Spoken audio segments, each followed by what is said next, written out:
What's up, everybody? Welcome to the spot. It's Coach John the building with the one and only Samuel Benjamin, Darkman Blues series. My brother, how was your day going?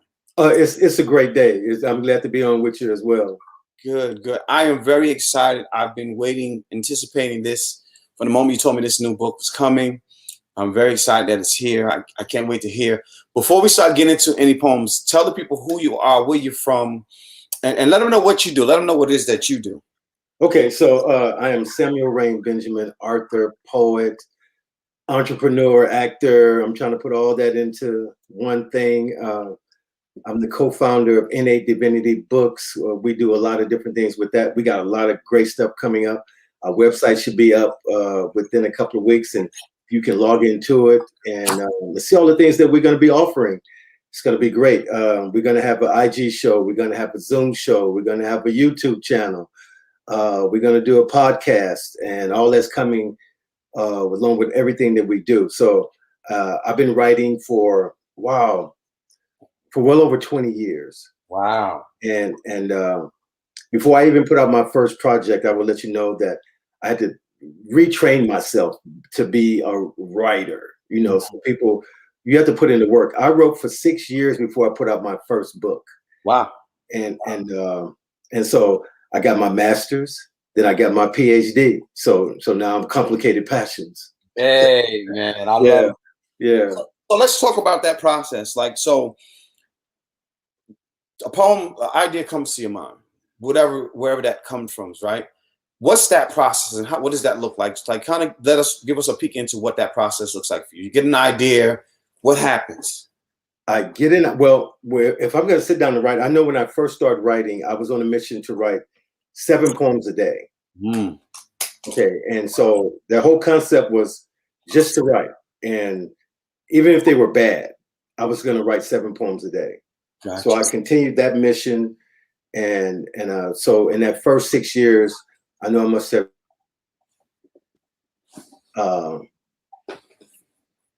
3,000 or 4,000 poems in that first 6 years. 3,000 or 4,000 poems. Yeah, wow. So I wanted to develop my own style, but my whole thing was not to be like any other writer, not to limit myself, and then of course I have this thing that I do that I teach where I say word count, word placement, word choice. And all of that affects a poem any way you write it. Absolutely. So what I do when I'm teaching, I start a poet off and I say, I need you to write me a 25-word poem. It can't be more than 25 words. You got to be 25 words in that poem. Wow. And you got to tell me something in those 25 words. And once you graduate from the 25 words, then you go to 50. Then you go to 75, and then you go to 100.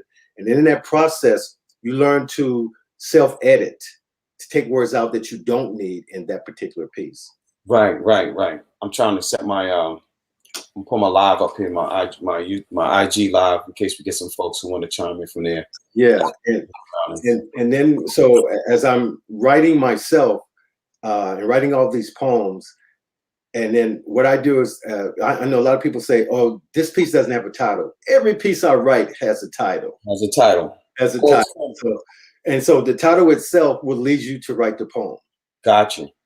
And then I also tell people, and I'm teaching this, and I want them to get the concept of that your first 4 lines has to pull the reader in. Within those first 4 lines, if you can't pull the reader in, he's not going to read the rest of your poem. Nope. They're not. I don't care how short it is or how long it is.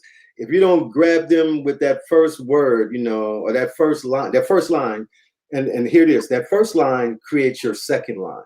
Right.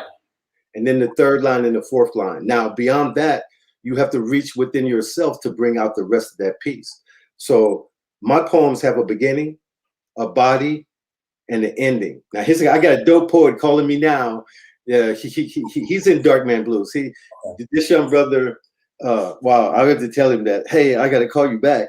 I'm live. I don't even want to answer the phone. Okay, so he actually bought Darkman Blues, The Other Side. and he saw 2 poems in there that he liked, and he put them together and he edited. So I told him that send me that, and I'm going to put it in the next book, and I did, and it's dope. So he was at this venue called the World Stage in Los Angeles. So go to Los Angeles, you want to go to the World Stage. The World Stage originally was a place where in the 60s, all the Black performers performed at. Okay. I'm like Sam Cooke and all them people like that, legends. Right. You go to the World Stage, that's what you do. So, and everybody was so used to only hearing Complicated Passions do love poems. And of course, I have a story about that too, you know. So in doing the love poems, so someone said, all you write is love poems? And I did my Frankie Beverly impersonation. You know, they say, why do a live album in New Orleans? He said, well, why not? Why not? Yeah, so why not write love poems? I'm like, y'all don't know that love sells, you know? Right. Listen, IG, if you're tuning in IG, I'm on with Samuel Benjamin, Darkman Blues series. He just released his book. We're talking about his book. We're talking about his writing process. We're going to go through some poems. He's going to give some work today. So if you're tuning in, you can come on YouTube. If you come on YouTube, you know, we can conversate better in YouTube, but I wanted to make sure everybody had a chance to experience this work. I'm in love with this brother's work, so I definitely want to make sure I bring it to you. So I want you to know where we're at. We're on YouTube if you want to chime in, Coach Down YouTube. We're on Facebook too. But listen, I'm here for Darkman Blues. I'm here for the whole series. I'm here for whatever you bring. And so it's an honor to have you on. I love listening to the stories you're telling and what you're sharing. There's a story you was just talking about. You want to share that story, or? Well, yeah, that story. So the young brother, his name is Derek D. Brown. He's a dope artist out of Los Angeles, and I definitely want to get him on one of my shows when I start doing shows. So he gets up and he says, "Y'all know Samuel Rain, right? Complicated Passion." So the first thing they think that they're going to hear a love poem.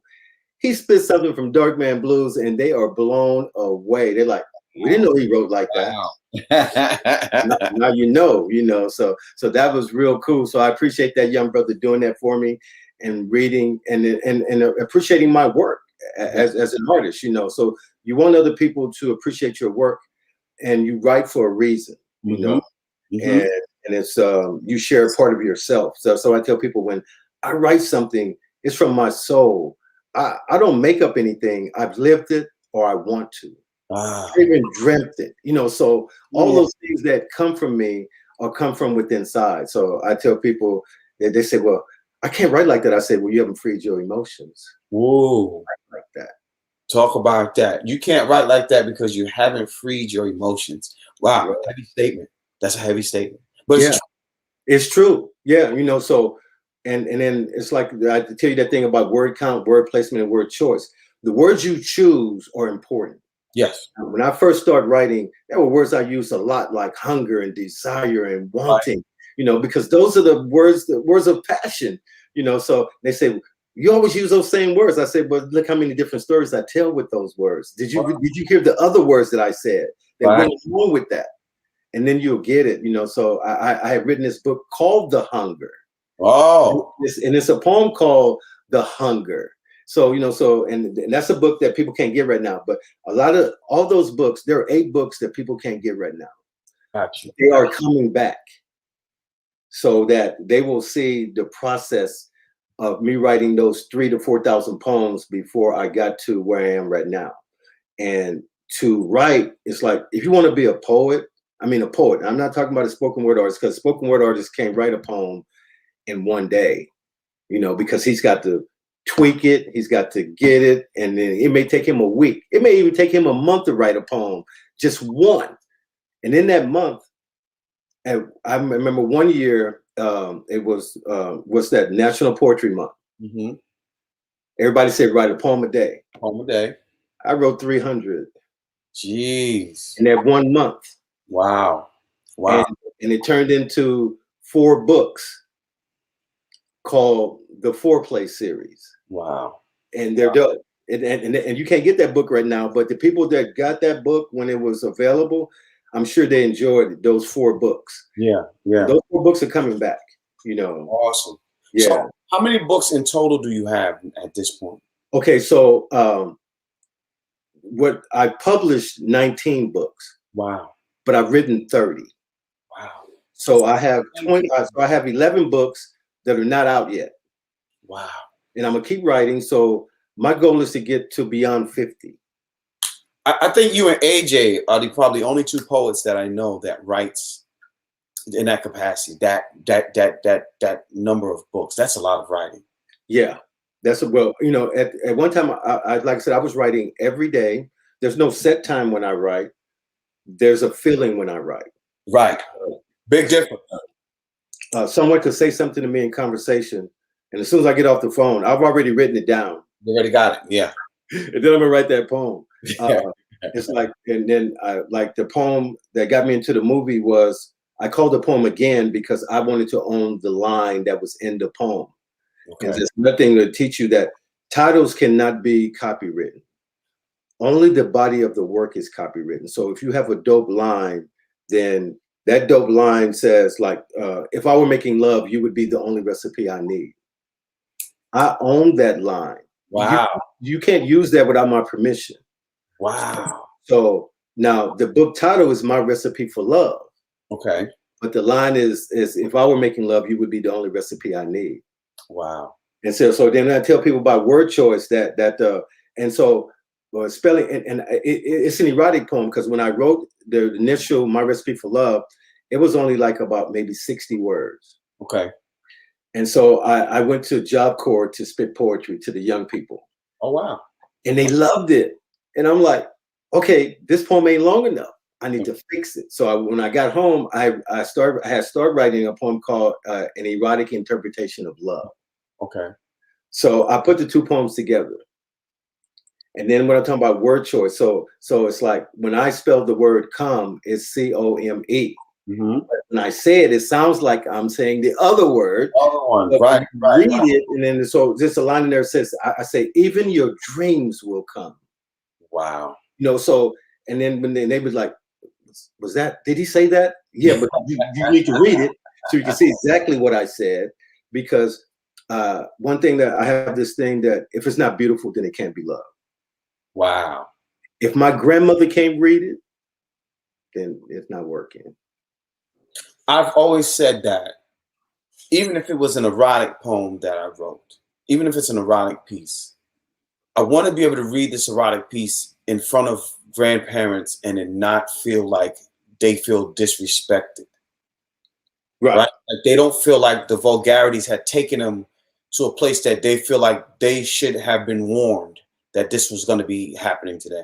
Somebody asked about the one of the shows I got coming up, and they asked if it was going to be a rated R or PG type of show. And I said, well, listen, definitely my brother and I do erotic poetry, but the poems that of choice will be poems that are well seasoned.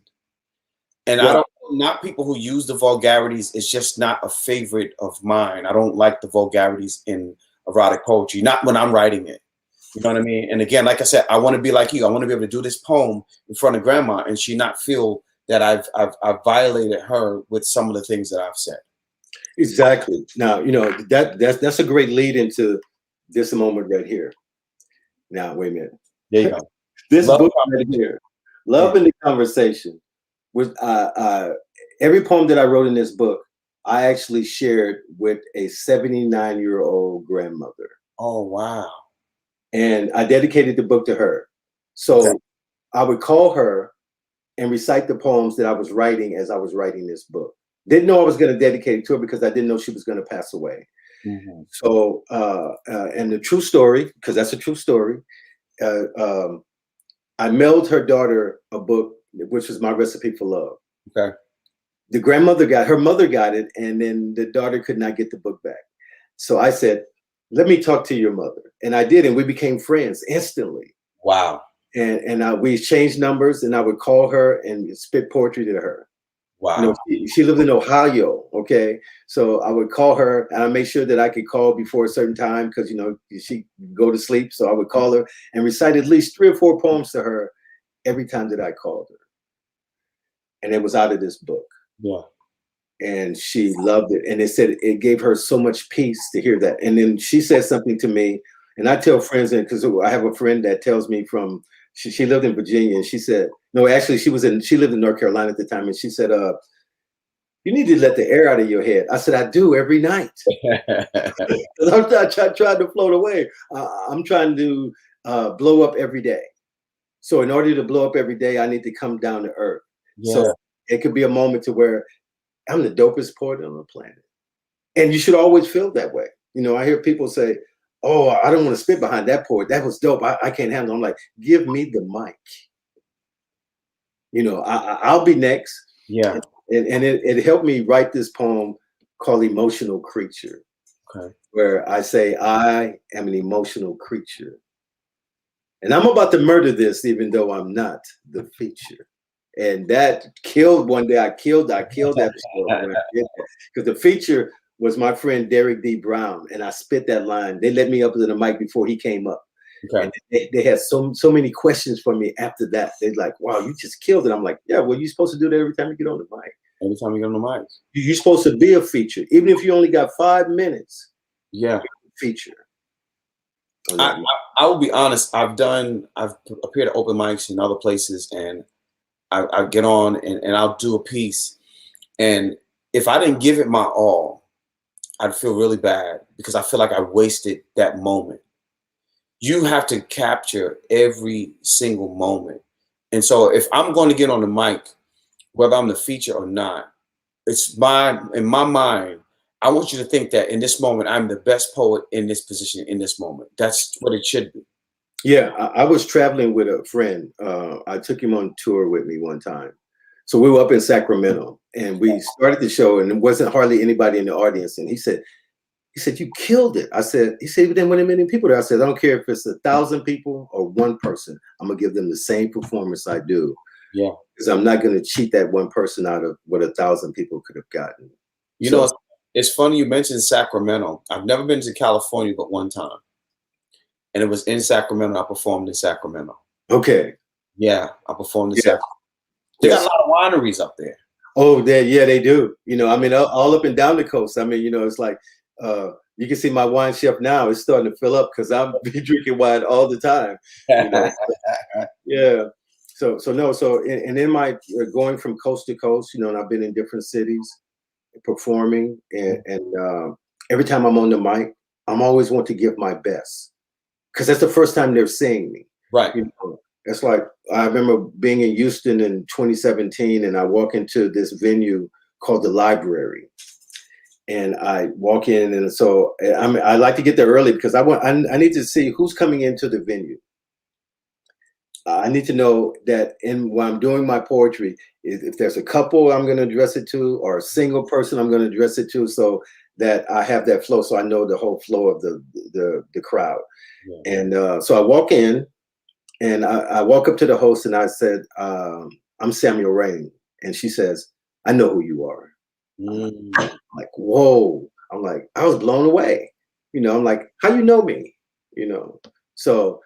Apparently, probably seen me perform a couple of years before that. I went to Houston and performed at Sugar Hill. Okay.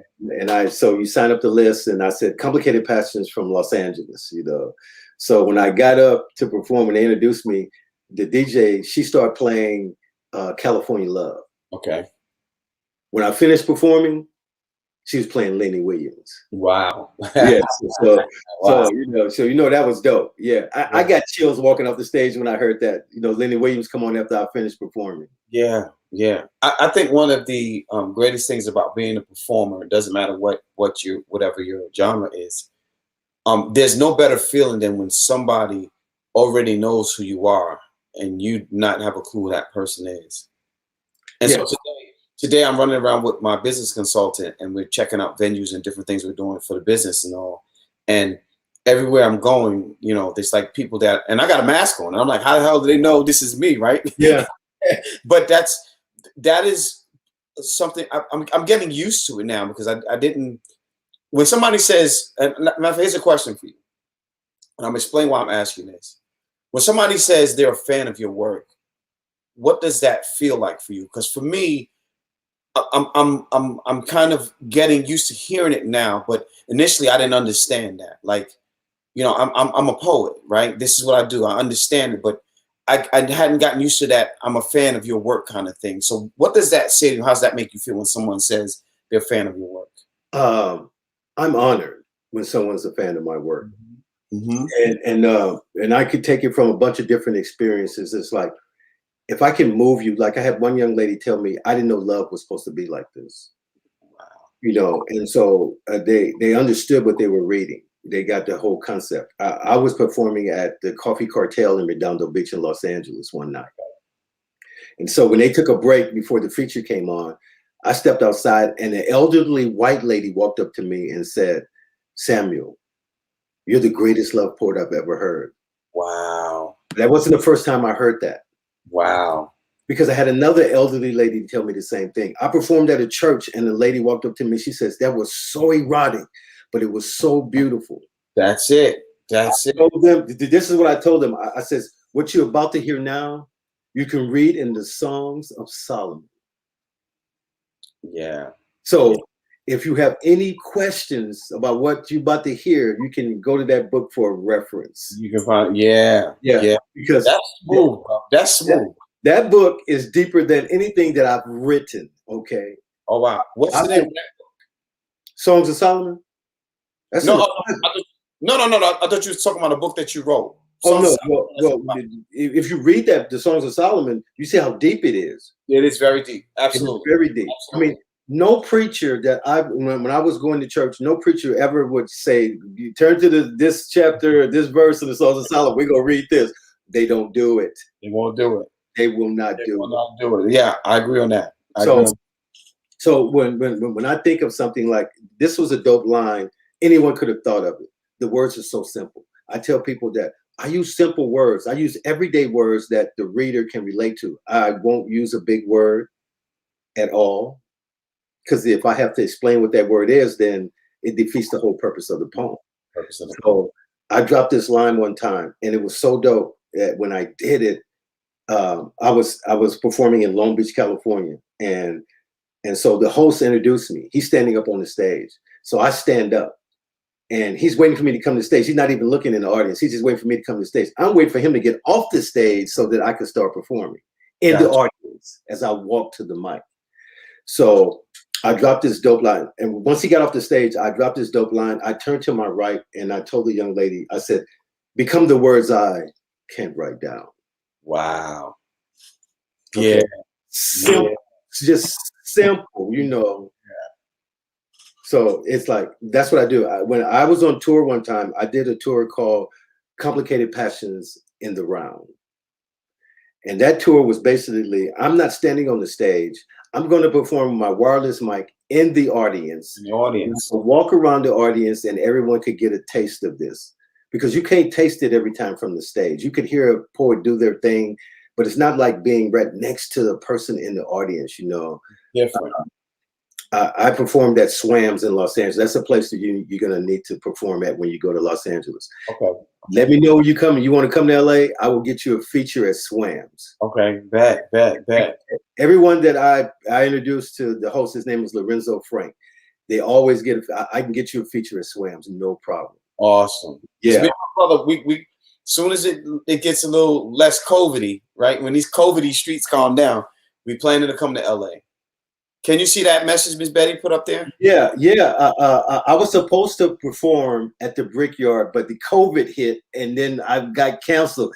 I was supposed to perform in Sacramento on Valentine's Day last year. It was dope. The show was going to be dope, but it got canceled.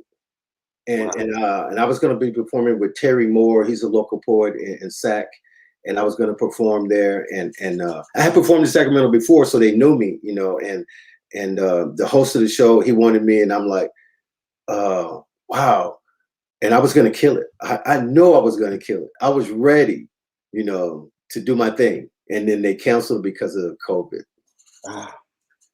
COVID had definitely hurt some things, but I've also done a lot of growing during COVID. You know, I've done a lot of writing, different writing, and I'm learning different things about my writing and stuff like that. So let's talk about that. How has COVID, the whole pandemic, how's that affected your creation? Before COVID, I'd already written some stuff specifically about things like COVID. Mm-hmm. And so I'm probably gonna I may put it out, but what it did was it confined me to not do open mics. And then it also, I wanted to, I stopped doing open mics because I wasn't getting paid. If I was featuring, I was getting paid. So if I go to an open mic and I don't sign my name on the list, don't call me to the stage. Because I didn't sign my name on the list. I paid to get in. And so when I have to pay to get into a venue to spit, I can't do that anymore. Yeah. Because I did this is before IG, anything like that. I had a friend from Virginia call me up. Mr. Speaker is a dope individual. You have to meet Mr. Speaker. I definitely want. He's in Virginia. You need to meet him. You need I think we're friends on IG now. Yeah. Yeah. You need to be in contact with this young brother. He's phenomenal. So he was doing poetry events at his home in Virginia. About 30, 40 people performing. I got a phone call one night. It says, Samuel, can you spit a poem to the audience? Over the phone. Over the phone. So I'm like, I got this. Yeah. I dropped the area code in the poem and they said, you got to come to Virginia. When I went to Virginia, I was on a 7-city tour. I did the 7-city in that Virginia Beach, Hampton, all those little cities around there. Yeah. I did that. And then I went to New York City and I did Busboys and Poets. Smashed it. My feature in New York City. And then so I went back again a couple of years ago to Virginia. And then I did mostly Busboys and Poets. I did Hampton University. The oldest poetry spot in that city. Yeah. That was dope, and I'm like, I gotta walk up all those stairs. Wow. But it was dope. Wait, what's that? New York, you been there? Oh yeah, I performed there on Valentine's Day. On Valentine's Day, that's 2014.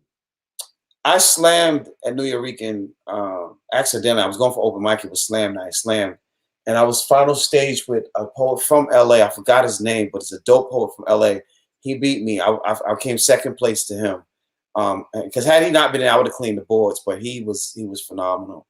The funny part is, and I'll tell this story, is because it was all open mic stuff, I wasn't prepared, and I was like trying out new stuff. And then I didn't realize the open mic stuff I was doing, the performance was well, so I was killing, right? And so I'm reading from my phone.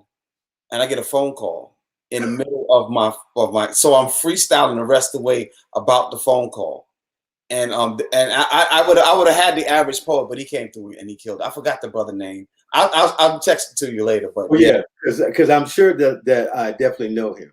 Oh yeah, because he's known. But New Yorkers, what was that experience like for you? And Busboys and Poets too. Tell me what that experience was like. Oh man, so I get to New York. Well, first I go to Virginia. And I do the 7-city thing. And then Mr. Speaker drove me to Busboys and Poets for the first time. Okay. And I was at the really big one. Okay. On Thursday night. It was dope. I'm like, wow. I got pictures, everything, souvenirs, all that from Busboys and Poets. Yeah. I said, I've got to come back and do all the Busboys and Poets, not just this one, but all the different ones around the city. So I've done that. I accomplished that goal. Yeah. And then that Saturday, we drove up to New York City. Wow. Because we're about to do Valentine's Day. Hold on. Getting past is live. Here's what's funny. Hold on a second. You said that, and you just said the professor name, and the professor just came on to IG. You're going to live a long time, brother. Yeah. So no, that was so dope, for me to have that journey and be supported by so many poets. I shipped 100 books on my trip. I came back with one and I sold that in the airport while I was getting on the plane. That's got to be a phenomenal feeling. Yeah, and that was my first 4 books. I had my first 4 books with me because the first year that I put out a book, I put out 4, actually put out 5. One was with a publishing company, and then I put out 4 of my own. So I had those 4 books, and it was My Recipe for Love, The Lyrical Expressions of Complicated Passions, The Hunger, and the Things That Lovers Do. Wow. And so it was real cool. I was at this event, and so I was spitting, and then I spit the poem, The Things That Lovers Do, and then one guy in the audience, he said, what does lovers do? I said, lovers never tell. That's what lovers do. Get some of that. Lovers never tell. I'm going to steal that line. I'm telling you now, I'm going to steal that line on my next performance. Oh, absolutely, absolutely. I mean, you got to use it. Oh, and to even think about lines. Okay, so one night I'm on the phone with William Washington. Mm-hmm. He gives me a line. I jump up and write that poem in 5 minutes. Yeah. And the line was, "I slept with poetry last night." That's the line he gave me. I love that. And I wrote that poem. Great prompt. And I did not name the poem that because I said it, nobody else said it before. So William gave it to me. I used it and I wrote that poem. Yeah. It's in the Foreplay series. So that's when no one can actually get it because those books are not for sale right now. Gotcha. But they're going to come back. And even the poem Again, which is the one that got me into the movie, I actually wrote that poem in 2015. I didn't perform it until 2017. Wow. No one had ever heard it. I didn't even think it was that good. Okay. And so, I mean, I wrote it. I'm like, yeah, but I'm never going to spit this, but I wrote it, you know. Right. I'm at Swams and I say, she was a love poem and didn't know it. After I finished performing, Lorenzo gets up to the mic. He says, "Did y'all hear that line Samuel just said?" He said, "I want that in my movie." And that's how I got into the movie. Wow. Yeah. Man, that in itself says a lot about how impactful a poet can actually be. And it's not just the line in itself, but the delivery and the timing of the line. And that's what we meant. Yeah. That's another thing that I was working with this poet who had asthma really bad. Mm-hmm. And I could hear them gasping for air. And so I reached out to her and I said, "I'm going to help you perform your pieces better. I'm going to help you write them better so that you're not struggling to breathe in between these lines." I said, "Now, I can run off 17 words without taking a breath, but I practice that." Right. So, that's a lot. And then I said that you can't run off that many words because then you're stopping and it messes up the whole flow of the poem. Mm-hmm. So I want you to, there are natural breaks and then there are forced breaks. And so I teach people that, you know, you got to have a natural break. You got to say a line and you got to give the audience a lot of times on Zoom and IG, I go too fast, but you know, I sometimes I can really slow it down. Mm-hmm. And then I can let them have it, you know. So that's it. So it's like you say a line, let them soak that in. Yeah. You know, and I was spitting at this place called Recess, and it was I thought I was gonna get on the mic and get my 5 minutes time, but I didn't. They said, when I gotta get on the mic, they said, "You got a minute." I'm like, that's it? And then I had to tell them, you can't be getting all excited in my minute because I only got a minute. You got a minute. Let me spit my piece. I had to tell them, calm down. Let me get to my next line, and then you can do whatever you want to do. Because the piece I did the love poem where I did you know, where she was a love poem and didn't know it. Mm-hmm.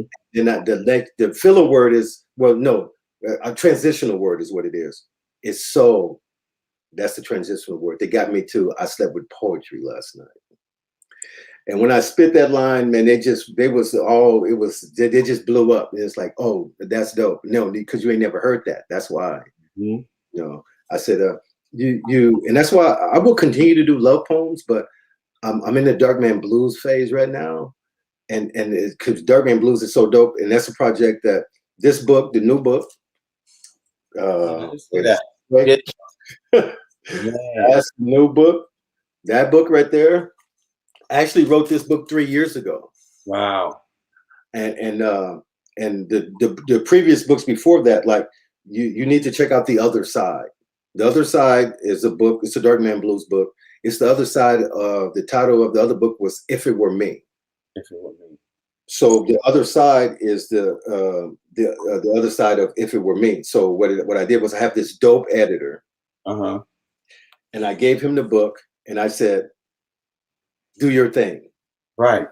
Just get it. So I let him do content editing and everything. Oh, wow. Let him reformat the book.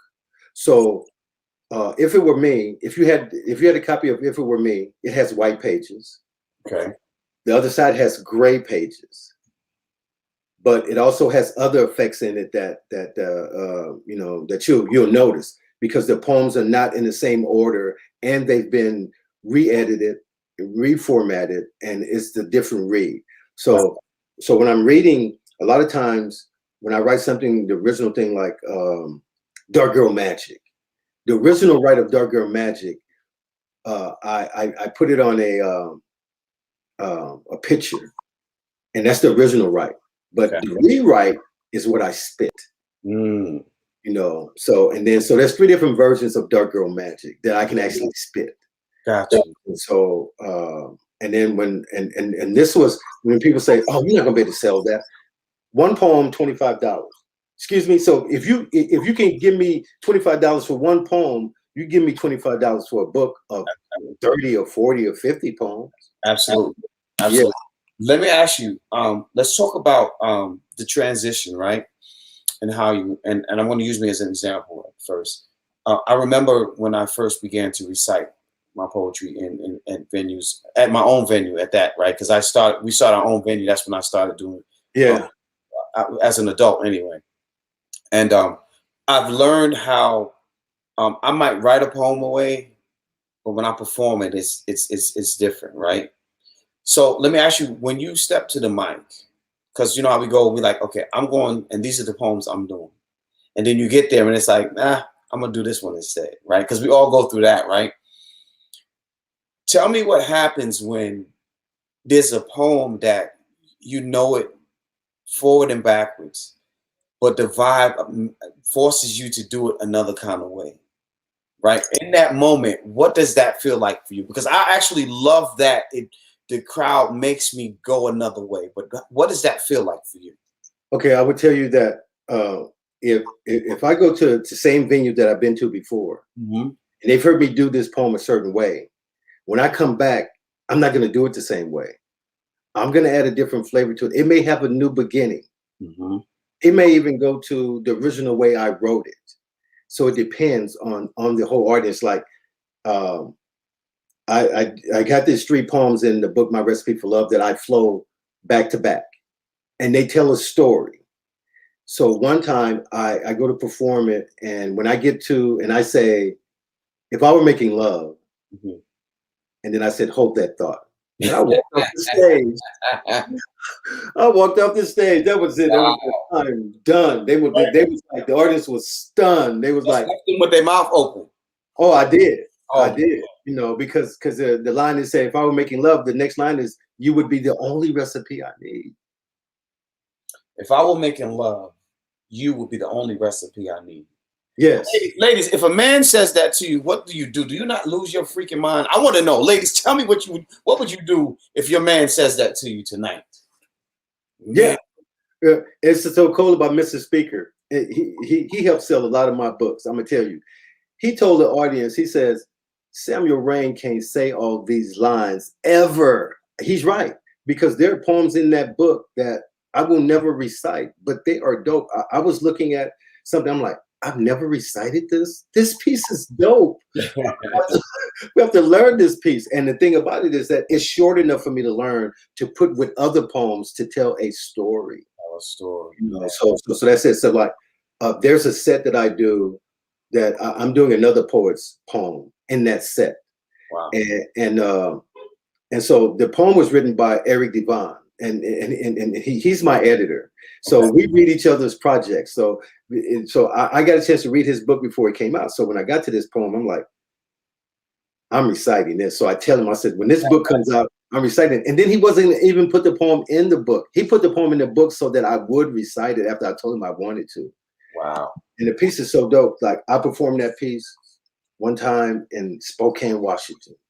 And the line says, your perfume has got the best of me. Oh, they just milked it. Wow. I'm literally, that line is dope. You know, yeah. I didn't write it, but it felt like I wrote it. It felt like it was yours in that moment. Yeah. And then that thing about freeing your emotions. I would go to these workshops and they say, oh, you got to use all your senses, all 5 of them. They ask the people to name their 5 senses. I'm like, that's why they can't flow, because they're only using 5 and I'm using 360. Jeez. Okay. So I put that in a poem where I say, I'm going to love you with all of my senses, not just the 5 they mentioned, my 360 coming in dimensions, encompassing this reality. If I were making love, I would inhale the scent of you like the sheets do. Wow. Take your breath away like a silent movie to be deeper into you. You singing to me and I come alive. The fire in your body engulfs the depth of my soul and I feel you like music. And those are snippets from 4 other poems. That's not even the poem. That's just snippets that I put together to make that up. Let me read something really quick that when I was going through some stuff. I said, "You said I could not be. Oh, you like that one? I beg to differ. Yeah. I will find someone to ink like me. Love alike." Listen, I don't even think that, oh my gosh, I'm saying, wow. So you just told me, I'm not the one. I'm like, you don't even understand, right? Like, how dope is that? How dope is that? And when I read that, I paused. I was like, holy shit, did he just say that? I don't want him nowhere around my woman. No, that's one of the dopest poets that I know. He's a dope entertainer. And if you could get him on your show, reach out to him. I'm gonna reach out to him because actually I manage him, so he will talk to me. Okay. And his name is Ro Wright. He used to be called Hero 44. Okay. He's a phenomenal entertainer. I mean, he's an actor, singer, poet. He writes books. He does everything. He even had a show called Living in New Orleans. No, Young and Married in New Orleans. It was a dope thing. I mean, someone should have picked it up. It was dope. I watched, they recorded like 4 episodes of that and it was dope. Right. So that entertainer, I was at an open mic and it was in Los Angeles and I'm sitting there. So I'm getting frustrated because they won't start the show. And then they say, we're waiting for our feature. I'm like, he better be good. That young brother walked in there and I had chills after he performed. That's it. He was so dope. He walked in and then, dude, he had this little thing that you had a flyer of yourself that was inside of a case. He set it up and he pulled it down, and that was him on the flyer. It was dope. So everybody walked in knowing he was the feature. He got up there and killed it. So then I got up there and read a couple of poems off paper. Okay, didn't know them by heart. And so the young brother walked up to me. He says, "You're dope." I'm like, "Nah." I says, "You're dope." He says, "Yeah, but not like you." I love it. Yeah. And so and that's how I met him. And we exchanged numbers. And the next day he called me and asked me to be his manager. Wow. And so when I spoken to his family, his mother says, if he says that you're his friend, then he's your friend for life. Wow. Yeah. He is my friend for life. Because I just before COVID, I had him on a 5-city tour on the West Coast. I set up for him. And then he came to my home after he did a couple of shows in Sacramento. Mm-hmm. He done some shows in Los Angeles, and we were supposed to go up to the Bay Area and do some more shows. And then I said, "Dude, it's COVID. I'm gonna have to send you home." I said, "I can't let you go into places because I said I don't want your wife mad at me. Right. You out here and it's COVID." I says, "Let's get a plane ticket so you can get back to New Orleans." Yeah. And I sent him back home. And now he's back out there on the road. I saw him traveling. I'm like, "You can't drive in the snow. You from New Orleans. What you doing in Idaho? Damn." It's like, no, dude, you got to tell me you go on this trip. So I need to get insurance on you, literally, because that dude is like, just to be able to say that I manage him. And he speaks so well. He even told the audience, he says, "Do not leave your woman around complicated passages reciting poetry." Wow. He said, "You'll be messed up." Thanks for the hint. Yeah. So no, I try, so in my thing about getting better every day is that's my goal. It's to top everything whatever I wrote yesterday, it's got to be better tomorrow. Yeah. Let me ask you this question, right? So I find myself sometimes when others come on a live or whatever, and they might read my poem. And you know, I know it's my poem from the opening line, right? Even though I don't remember the poem in the moment, but when they say it, I'm like, oh, that's so familiar. I know that's mine. And then the way that they read it, the appreciation in it, you know what I'm saying? It really registers with me. Like I really appreciate someone taking the time to read something of mine and it moves them in such a way. How does that feel when someone reads your work and they make a mention of it, like, listen, I read this poem, or if they, you know what I'm saying, or if they, even if they're on live and they read your poem, what does that say to you? What does that make your spirit feel like? It's amazing, especially when the person who's reciting it takes the time to become the poem. Become the poem. Okay, so I've had two people who have accomplished that goal in becoming the poem. And so that's important. So one was William Washington, and the other one is my lady, Jacqueline Kennedy. Okay. They can recite the piece and bring it to life. Nice. That's the thing. So before I recite a poem of any poet, I do my thing. I say, I'm about to Luther Vandross this piece. Because if he does a remake, it's doper than the original. It's got to be. Yeah. You know, so when I recite somebody else's poem, I have to own that piece. Yeah. You know, so that moves me when someone could take these words and make them, you know, and just, it doesn't have to flow like me, because can't nobody flow like me. Right. Nobody can be you. Yeah. Right. So they got to flow their own thing. That's why I wrote a poem especially to say we all flow differently. Mm-hmm. Some of us flow rhymes and call it therapy. Wow. Some of these poets trying to emulate Talam Acey. So here's a rewind. And then I drop the complicated passions making love to your mind. Yeah. And I get into this little erotic poem, which is clean, but it's erotic. But, you know, people, it's like, there's some people that I would not try to recite because I can't recite what they do. It's like, if they're a spoken word artist, I most likely can't recite their piece. Gotcha. But if they are a poet and they write a piece, then I can recite that. You know, come to think about that, just what said Talam Acey. Talam Acey, I've liked his work for a long time and listened to his stuff. I'm sure you probably see him out there because he's on the West Coast. I'm sure you've probably. Yeah, it was an interesting story. I met Talam Acey at the Poetry Lounge in Los Angeles. Oh, yeah. I'm dying to go there. I want to go. So I'm already mad because I had to sit there for 3 hours just to be in line to get in so I could sign up to be on the show. Right. So my partner, Eric, took me I had never been to the Poetry Lounge because I said I wasn't going to go to the Poetry Lounge and sit there for 3 hours before the show. Yeah. So they're waiting for Talam to get there. Oh, wow. And when Talam gets there, he walks right on in. And I'm like, okay. So I said, when I get in there, I'm going to introduce myself to him. So I did. And I had on this dope fedora. I mean, doper than this one. It's clean, you know, because I don't even wear it that much. I wear it on special occasions kind of thing. So I walk in there and then I walk up to the stage and I sign up. Then I walk down the stage and I introduce myself to Talam Acey. Well, he had already knew me. Wow.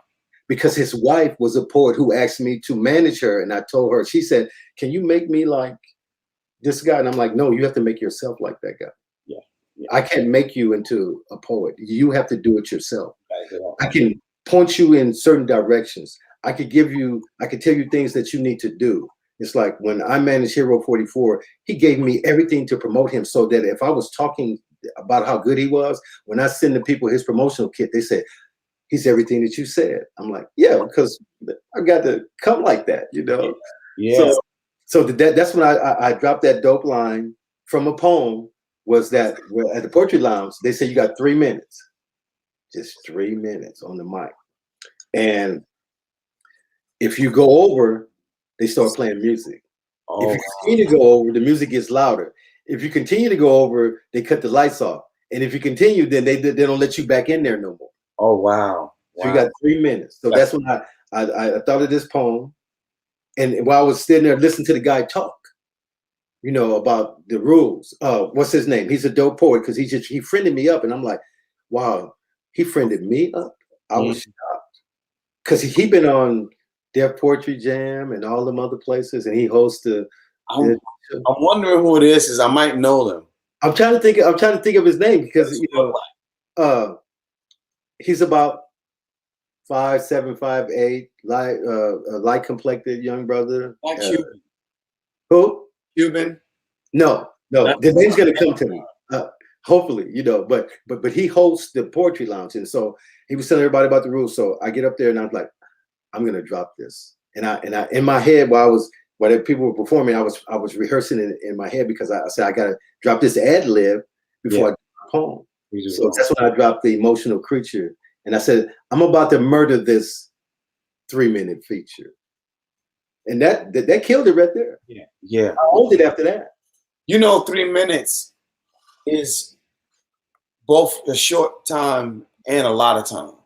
It is, because in 3 minutes I could do 6 of my poems. So imagine me doing 6 of my poems, like She Was a Love Poem, I Slept with Poetry, Dark Girl Magic, Loving You Like a Blind Man Would Do, Call Me What You Want. I dropped those 6 poems.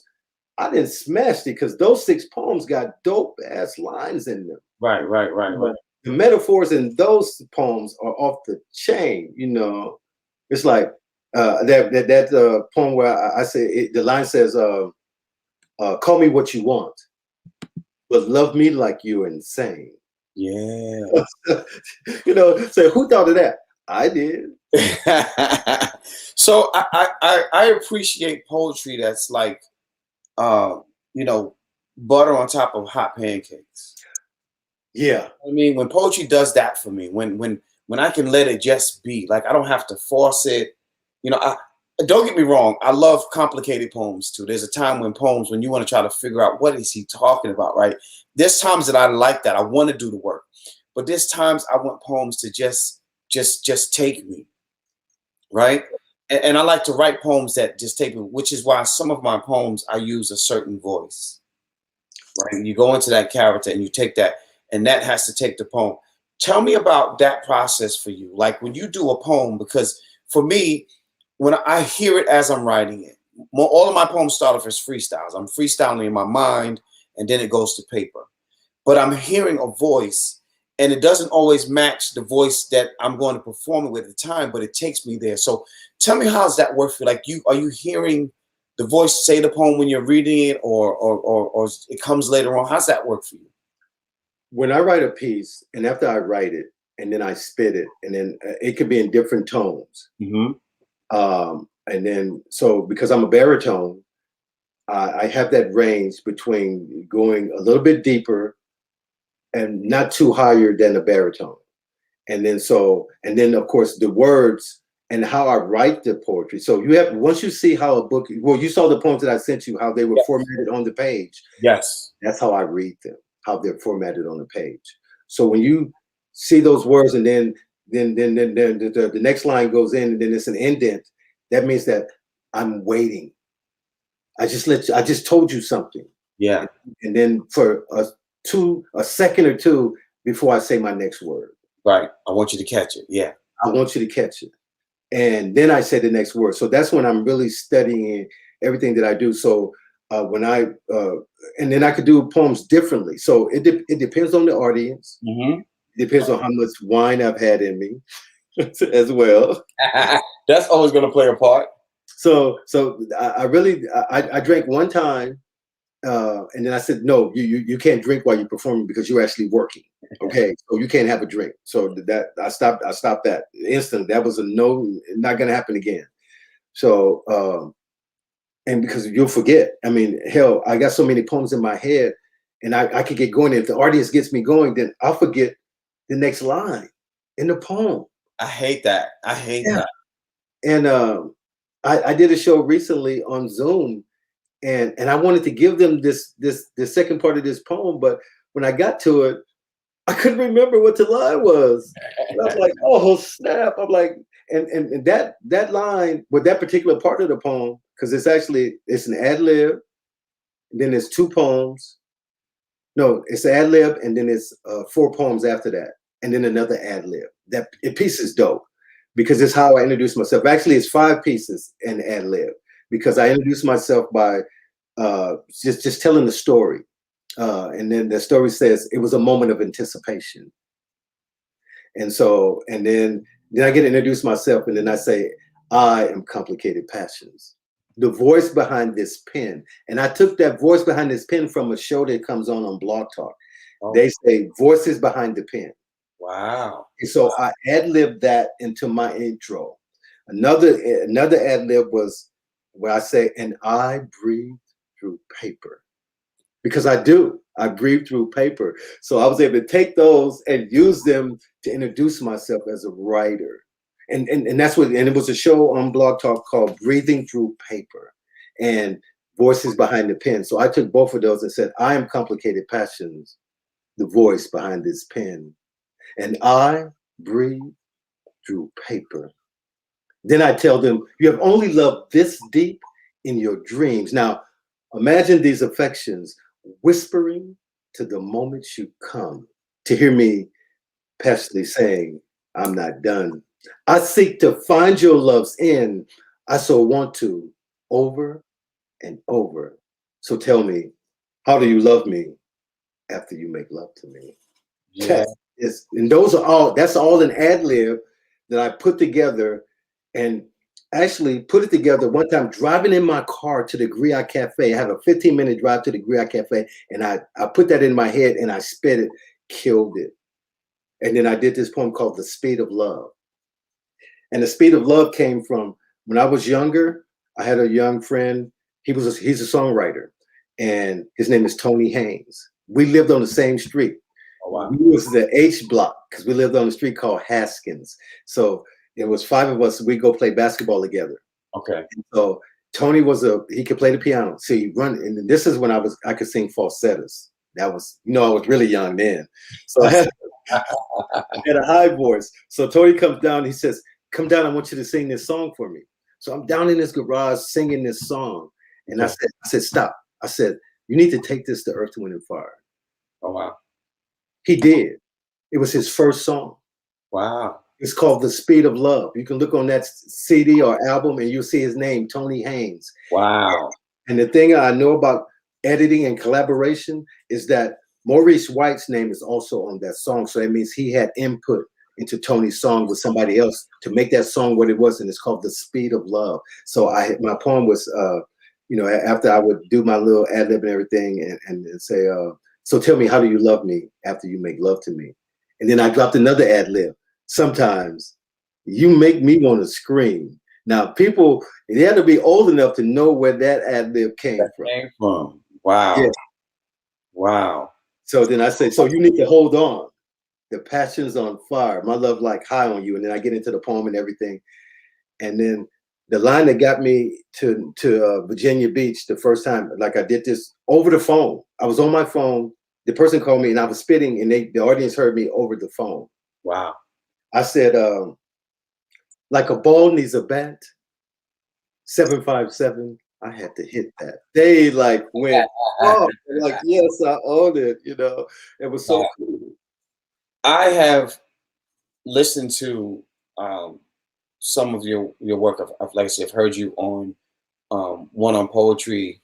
I'm popping in and out as much as I can. What I have going on. There's a delight factor in your flow, and that's both the writing and the delivery, and a lot of it I respect because it's not what I'm hearing every day. You're not being a slam poet, right? No. I'm a slam coach, but I've only slammed a handful of times. I don't want to say I wasn't always a fan of slam poetry. And then I got involved, and then it took me to a different thing. What I did say about slam poetry, that it helped me take my writing to another level, which is great for me. But when you deliver a poem, I know that belongs to you, right? And I know you mean the shit you're saying, and that I appreciate more than anything else. You say that, and there's another poet from Chicago. He stopped the show. Was on Talk Shoe Radio, and he says, "You know why Samuel's poems are so dope? Because he believes in his poetry." And he was trying to tell them, you got to believe in your poetry. You ain't got to come up here shouting and stuff like that. You got to say something. That's when you got to free your emotions. Yeah. You know, and when I'm writing a piece, I really get into it. But my first line is my discovery to my second line. Okay. You know, so if my first line can move you, like I sent you a poem where the title is "This Must End." Mm-hmm. The first time I recited that was on the IG show, and my editor was listening to it. He says, "That's the first poem that I don't think I'm gonna edit." He says, "You killed it." I Yeah. was literally, that's how dope that piece is. I love it when I can deliver a poem, and if it's especially when it's a new one, right? And then whoever is hearing, well, not whoever's hearing, whoever's listening, right? It's a big difference. Whoever's listening can say, you know what? That's the poem I came here for tonight. Yeah. You know what I mean? That's what I needed to hear for. I can go home now. That's what I look for when I'm doing, whether it's a feature. So a lot of people hire me as a host because they know I'm going to do a poem anyway. So Right. they pay the host fee and have me on all night, knowing that I'm going to share a poem or two, because you can't host and do poems all night long. Right. No. So, but they like me as a host, obviously, and then they want me to share a poem. And I only deliver the poems that the crowd asks for. And so what I'm saying is I don't expect them to say, hey, do this poem, do the poem about this. It's just their vibe that they give me. Okay. And so my next question for you is, when you're walking to the stage, doesn't matter if it's a feature, doesn't matter if it's open mic, when you're walking to the stage, how much attention are you paying to the atmosphere that's there while you're deciding if you're going to do the poem that's already in your mind or something else? How much of that plays in your initial walk to the stage? Well, I would tell you that every open mic that I've gone to, no one's doing love poems. So I'm doing a love poem regardless. Regardless, yeah. Okay, so the audience will dictate, the way the place is set up will dictate, the venue will set up what I'm doing. I was at this one place and I said, they introduced me, and so I got up to the mic, and so I don't want to hold the mic. I never like holding the mic. So I'm gonna perform this piece because the place wasn't that big, so I could project. And so I pulled out a piece of paper out of my pocket. Okay. And I said, "This is my prop."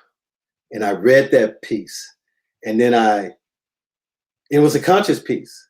And then I just took the paper and slightly just released it from my hand, and it spinned around till it hit the floor. And then I said, "And now, some complicated passions." I love it. And I let them have it. You have, your craft is more than just, I wrote some poems and I want to say it. Right. But you have a whole, not a gimmick, because gimmicks is something else, right? But you have your shit planned out. Yeah. I love that. Yeah, I'm gonna tell you that the first real open mic I did, I was so nervous, and I was so blown away by the poets who were spitting. I'm like, I ain't even on this level.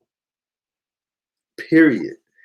And the piece that I did two poems I put together. One I wrote in 2007, which was called "The Edge," and then I wrote this poem called "A Moment in Passion."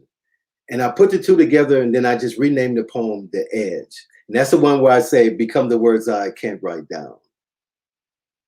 You know, and then the end is that I'll be waiting for you at the edge. You know, because when you take them there, they say, "Don't take me to the edge and drop me off." No, I'm gonna be there when you get there. Be there when you get there. Yeah, that kind of thing. So one of the dopest performances that I did, I was at Swams one night, and everybody was just walking to the mic and performing.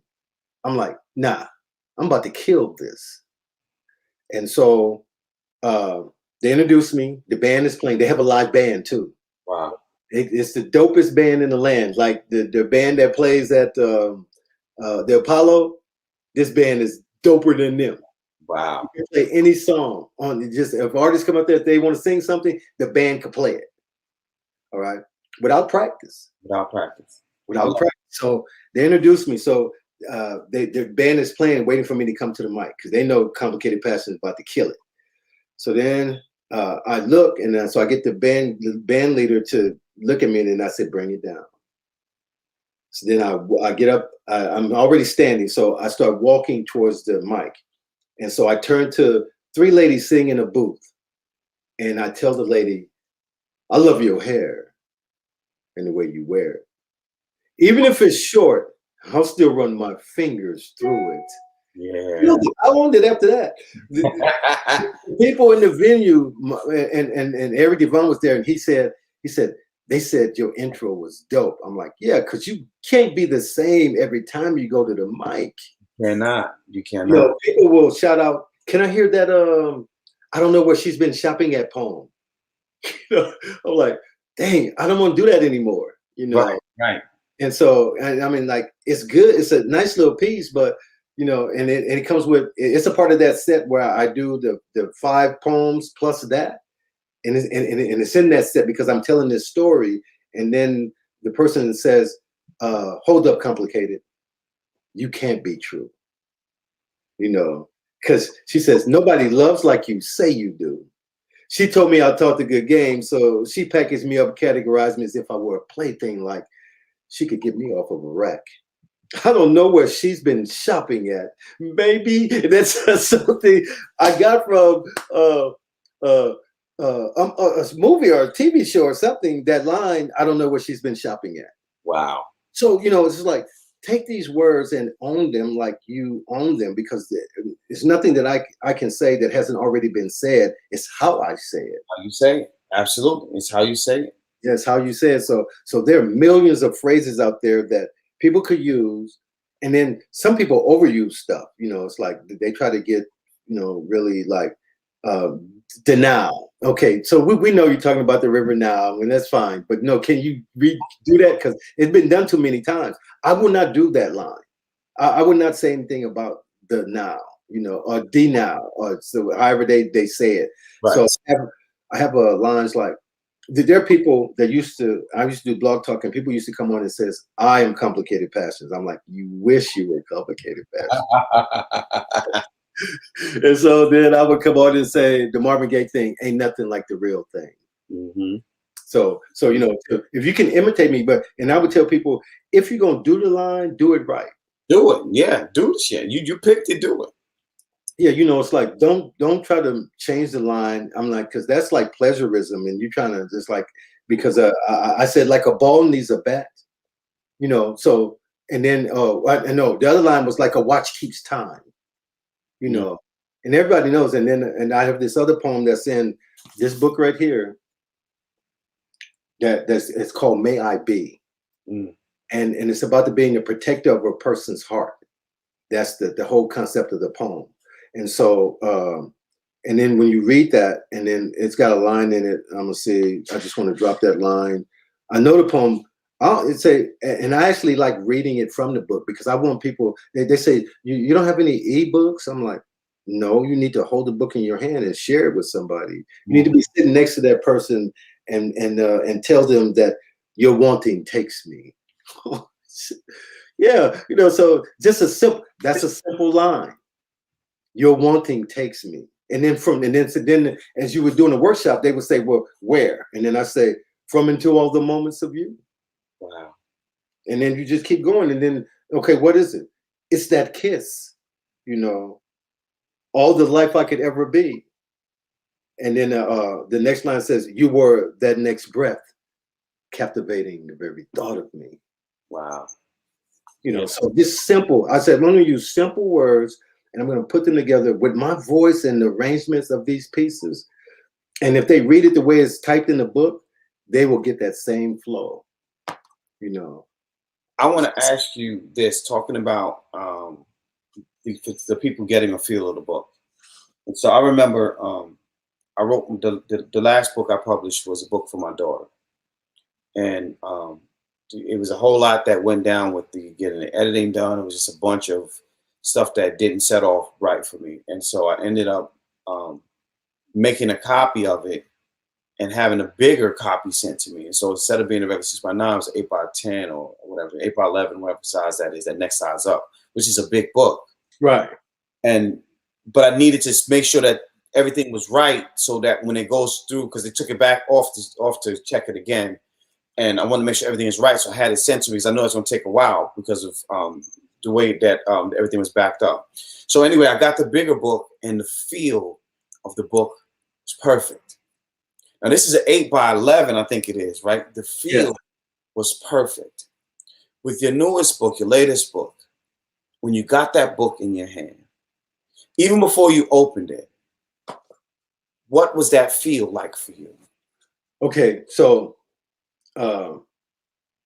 putting the book together and then sending it to the editor, and I have a new editor. Her name is Micah, and she's dope. She's now a part of Innate Divinity Books. Okay. And so people will be able to reach out to us if they want those services, you know. And so when they look at the Dark Man Blues book, they're going to see, and her whole editing technique. She didn't take away from anything that I did in this book. Gotcha. And so just the formatting of it was off the chain. I would tell you right now, it's like the way I sent it to him and the way I got it back, I'm like, oh, that's dope. I should have thought of that. And every time I work with Eric, I'd be like, man, you just took me to another level, you know. And so their formatting skills help me write my poetry because I write based on what they give me back. And then when I do the next book, I can see this is why they did that. This is why. So when I got the book and I opened up the box, and they were all, the books were all wrapped, so I couldn't see nothing. I had to unwrap it to get to see that. And that was dope. I'm like, that is dope. I opened up the book and looked at the page. I'm like, okay, when people get this book, and I will tell you right now, folks, you'll want to get this because this book is not going to Amazon. Okay, not like this. When it's on Amazon, it will have white pages. Okay, it will not have black pages. Okay, so if you look at that, okay, let me get it. And it's got pictures in it. It will not have pictures in it when it goes to Amazon. Wow. It will not have black pages. So you want to copy this, and then it will have. And see, that's Dark Girl Magic. Okay, wow. Yeah. That's the original version of. One more time. Bring it a little to your left. A little more to your left. There you go. Right there. Right there. Okay. So. Yeah. Perfect. Okay. So. Yeah. That's the inside cover. Man, yeah, that inside cover is. Oh, that's hard. Yeah, that's the inside cover. John Bow. Okay. So this is the back inside cover. Yeah. Dark Girl Magic. You can't see the writing, but it's there. Okay. And then of course, then a little story about me, you know, and then it's like so I had an artist draw me some pictures. Okay. So what I did was I sent him the book, and he did me some pencil drawings. You know, so I sent him the book, and then his interpretation of what he read is the picture that I got. I love it. So I just put it together, and it's got like I did this poem called Mother's Day, and it is like first time I read it on a blog. I read it on a Blog Talk show. It was two female hosts. Okay. I took their breath away. They could not. It was hard for them to even say something because they were so moved by the piece, because it's something that mothers go through when you send your kids out to play. And so when I write a poem, the whole thing is to, I want you to read that poem. It could be 30, 40, 50, 60 words, whatever words I can get on the page, depending on what size the page size is when I'm typing it, and this line spacing. Line spacing is important because I don't want to jumble it, because I want your eyes, if you take your eyes off of it, you can go back to where you were and not see a bunch of words together that you can't picture where you left off. Right. So my line spacing may be 1.15 or 1.5, just so that you can read. Now, in some instances, I made line space a little bit different, like the poems I sent you from If Life Were a Movie. Okay. Those are spaced a little bit close, but they're going to be moved out. And once the book goes to formatting, that's right. So my whole concept is like, can I tell you something that you've already heard and make it deeper than what you heard the first time? Wow. Okay. So that's like, and then when people, I was doing this one show, and first they knew me as Samuel Benjamin on Blog Talk. Okay. One day I signed up as Complicated Passions. And they like, what? Who is Complicated Passions? They want to know. But when I start spitting, everybody says, I know who that is because of my tone, my voice, and everything that goes with it. You know. So yeah. Let's see. What does it say? Darkman Blues. Gotta Oh, get. yeah. I would listen. So Miss Betty is Miss Betty's buying everybody's book. So if she says Yeah. she's gonna get it, she's definitely gonna get it. Yeah. Well, all you have to do, I'm gonna put my email address. You just email me, and then I'll give you the information that you need to that. Then I get information from you, and because I have to go out and buy a silver marker or pen because all these pages are black. There's not a white page in this book. The writing is white. Well, this is the only white page, and I would not write on this page because that has a poem on it. Wow. So I can't write on that page. So let me grab something. Okay. If you're on IG, man, and you're checking us out for the first time, we on with checking out the Darkman Blues. Oh wow, yeah, that is amazing. This is I don't have any more of these to sell, and I don't know if I'm going to do it again. But this one piece right here, I sold for $25 for one poem. So if I'm giving you 50 poems for $25, you're getting a lot because the people tell me, oh, you're not gonna be able to sell that. Please, this Dark Girl Magic. It's Dark Girl Magic. You don't even understand. I mean, this piece is like off the chain. Yeah. Know? And so, and I framed it. So I kept one for myself. And the only place that this was sold was in Shades of Africa in Long Beach. Okay. And she couldn't keep them on the shelf. People, once they saw that, that's all they wanted. That is a beautiful picture. Without even reading the poem, that is a beautiful picture. Oh yeah, and it's people were just, and then I framed it in a black frame, but the owner of the store framed it in a silver frame. Oh, it was gorgeous. It was just gorgeous. I'm like, I wanted to buy one, for myself, Yeah. So, but that's Dark Girl Magic, and people, it's like, okay, so writing poetry, you don't limit your audience to writing a particular type of poetry. I write for everybody, even when they read my conscious pieces. I was in this white guy. He was a white guy. He bought Darkman Blues. He said he loved the conscious pieces more than he loved the love poems. He said him and his wife were reading the book to each other. So, so in my poetry, I seek to tell the truth. Mm-hmm. For people that say, okay. Let me ask you. Let's talk about that part. And so, when you write these poems and the book is together, right, and you sending it out, and everything's straight from what you can tell. Now I'm going to send it to get it pressed up. I want to see what it looks like now that the book is complete, right? Yeah. In your mind, do you see that gentleman and his wife reading that book together? Absolutely.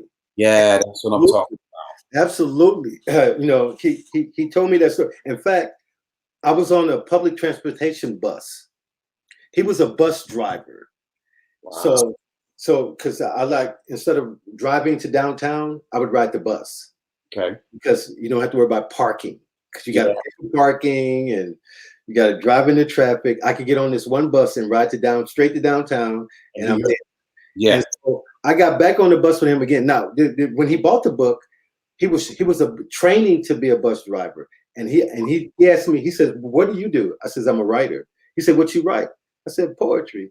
He bought my book on the bus. He logged in there on his phone to Amazon and bought the book. Wow. Next time I got on the bus and I saw this young white guy, he said, and he was driving the bus, and he just got on the thing. He says, "Samuel Rain Benjamin is a dope artist, and everybody needs to buy his book. It's called Darkman Blues." Over the intercom for all the passengers to hear. Now that was dope. Talk about love, right? That's love. Someone told me, "You're famous," and I'm like, "No, I'm not." They said, "Yes, you are." He said, "People know you all over the country." I'm like, "Yeah, I guess, but I didn't know I was famous, So I guess that's cool, So Andrea Walton posted, "I'm leaving this right here, and look at this." I just opened up. I got this message a minute ago. Yeah. I met this young lady in Houston. All right. So and I lived in Houston for a year, but before then, she saw me perform at the place Sugar Hill. Okay. And my brother moved to Houston, and he was driving public transport, for people with disabilities. And they started talking, and then my name popped up, and she remembered me. So one night at the Best Little Poetry House in Houston, that's another place you have to go perform if you ever go to Houston. Poets get in free. Oh, really? Yeah, poets do not pay at the Best Little Poetry House in Houston. Wow. Poets get in free. And they have nice audience because there's people coming to hear poetry. They ain't coming to spit. And so that's what I like. So she comes to the event, but the event's on the second floor. They have no elevator. She can't get to the second floor. So I walked down to the restaurant and I gave her a feature in the restaurant.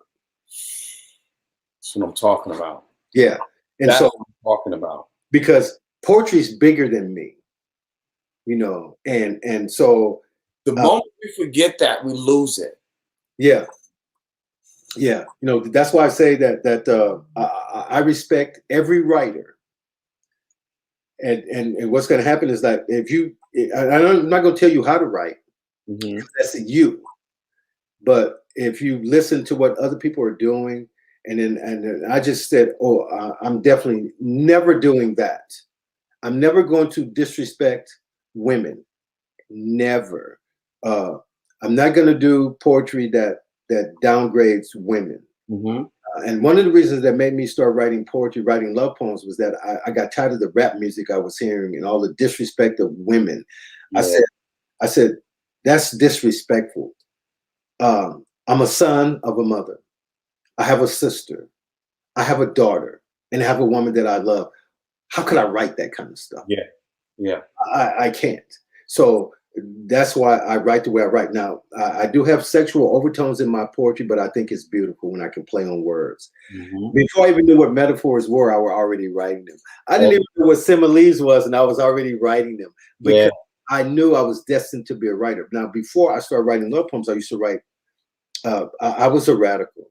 And there's a poem in this book that's called ABMS. They say, what does that stand for? ABMS. I said, Angry Black Man Syndrome. So that piece is in my book. I have a poem that says, I'll stop writing angry black man poems when I have no need to write them. Right. You know what I mean? Yeah. I'm going to write them as long as they need to be written. Yeah. And so, and then our history. There was a book that I wrote called Imagining Freedom. It was a book that I gave away for free.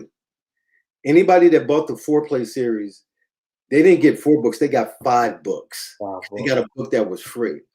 And I'm going to take that book and I'm going to re-edit it because it was my first attempt at writing conscious pieces.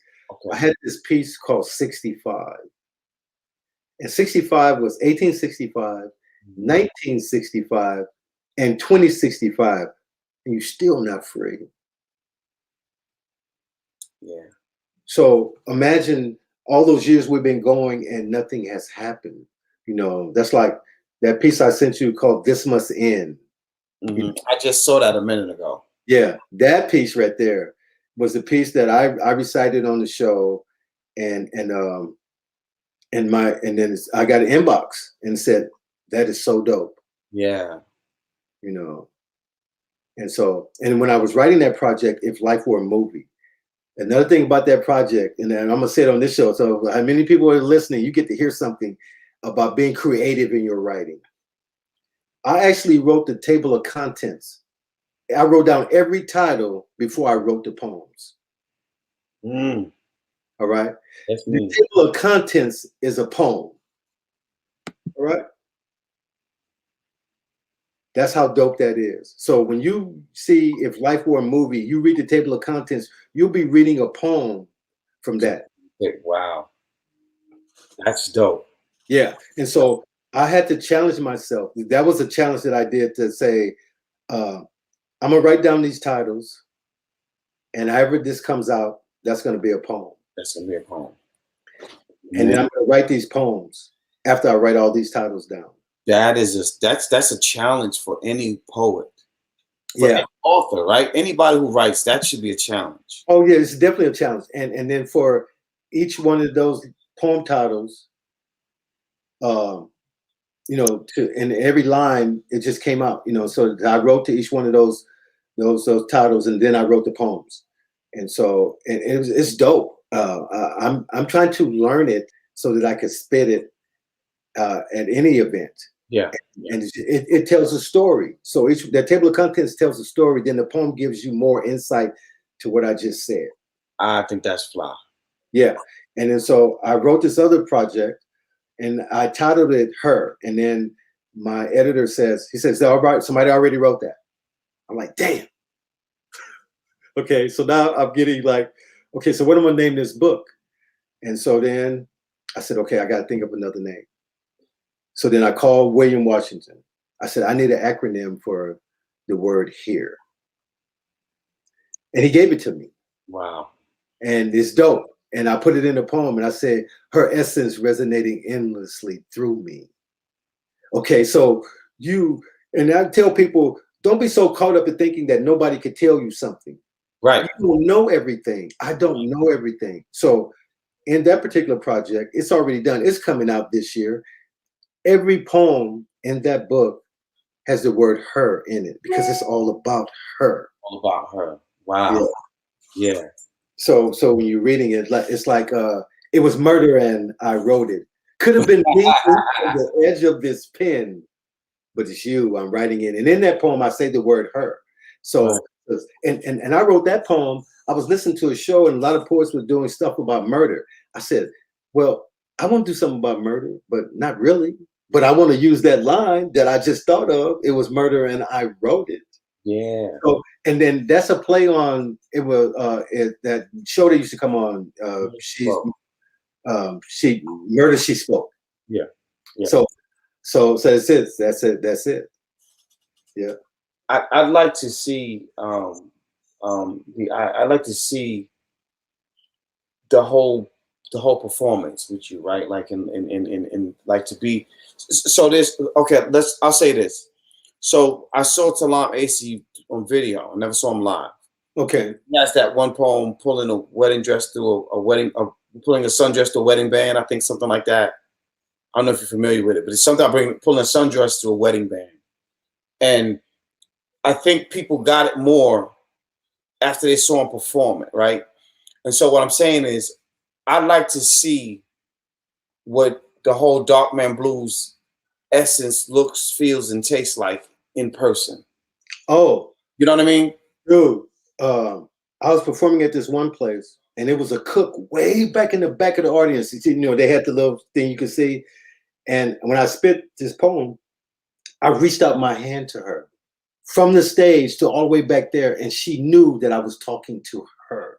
And so that's what you got to do. It's like when I'm performing, I make the audience the piece. It's like if there's a couple in the audience, sometimes I get the guy to repeat that line. If I were making love, you'd be the only recipe I need.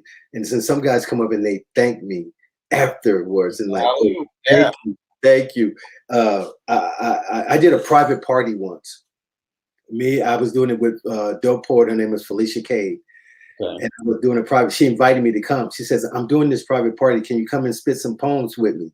I'm like, sure. So I get over there, and there were 25 women and 4 guys. I'm like, oh, I'm about to have some fun up in here. Yes, sir. It was dope. And it was the month of that Sagittarius is born. That's November, late November, early December. Yeah, so I got this piece called The Number 9 Zodiac Sign. And so I asked the audience, I said, are there any Sagittarius in the building? And then, so the guy didn't want to say he was a Sagittarius, but his wife said, my husband's a Sagittarius. So I told him, I said, tonight, I'm your conscience. And I spit that piece. Yeah. That piece is so dope. That's the one where Love Me Like You Insane. Yeah. That piece is so dope. And then it says, I'm that number 9 Zodiac sign. You know, they left the show early. They both walked up to me and said, thank you. were Wow. leaving because I was killing it. One young lady was in there and she had French braids, she had it all tied up.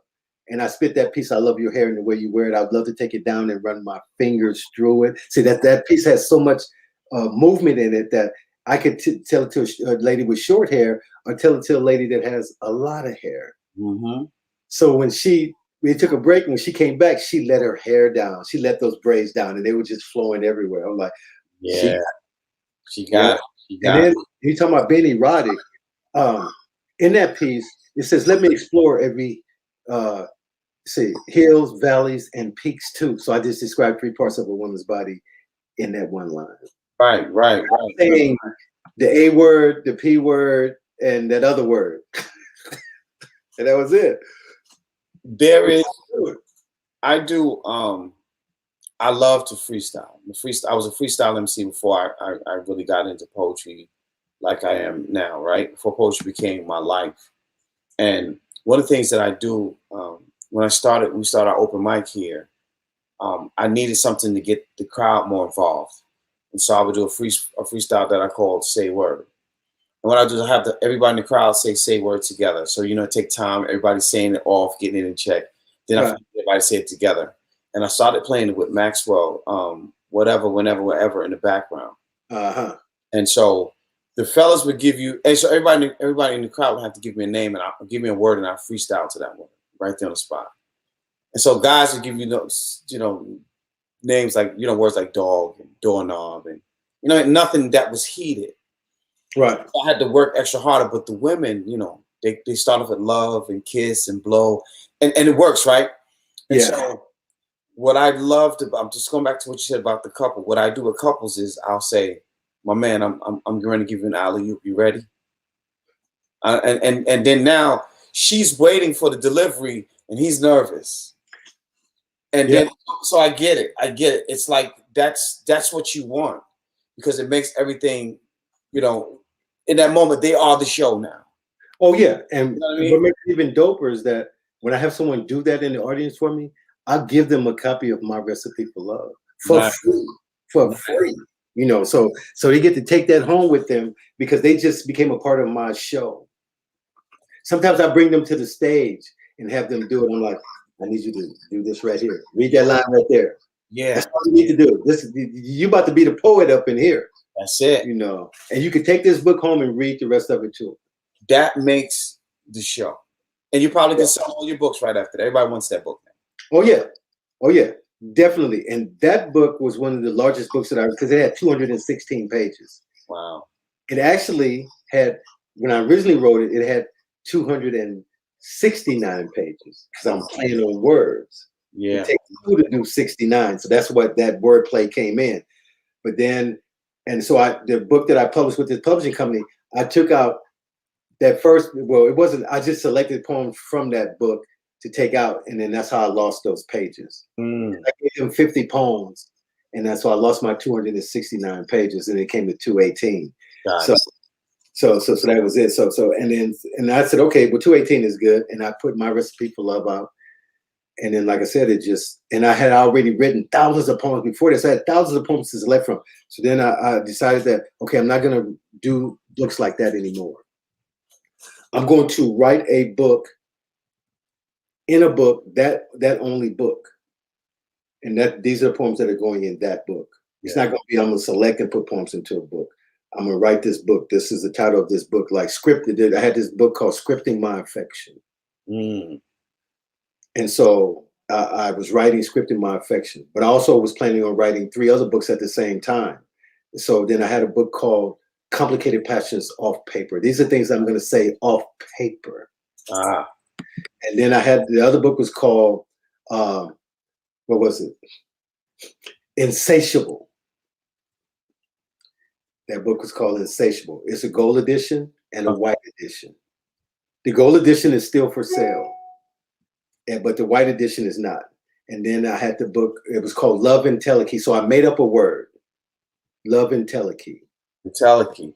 Love Entelechy. So you know where I got that from? Where? Parliament. Funk Entelechy to Love Entelechy. So I made up my own word, Love Entelechy, and I named it that book. That's what I named that book. Wow. So I wrote the poem. So each one of those books has their title poem in it. You know, it's like Scripting My Affection, that's a poem. Love Entelechy is a poem, and I explain what Love Entelechy is in that poem. It has part 1 and part 2. Complicated Passions Off Paper, and then so that poem is in there, and then so that's how I did it. You know, so when I'm writing a book, I'll sit down. Like when I start writing the Darkman Blues series, I wrote the book If It Were Me. If It Were Me. And then it got edited. So you can get the original version of that book, which is called If It Were Me. The other side is, it's almost the same book, but it has a few different poems in it, but the poems are edited differently. So you definitely want to be reading both of them because they're different. Gotcha. And then I wrote John Bull. Also wrote 4 other Darkman Blues books that I'm not gonna get the title to yet, but I already wrote them. They're sitting there. They're waiting for me to look at them again, but they're already done. So let me ask you this before, because we coming up on, we've been on 1:30, hour and 35. Trying to cut it at 2. Okay.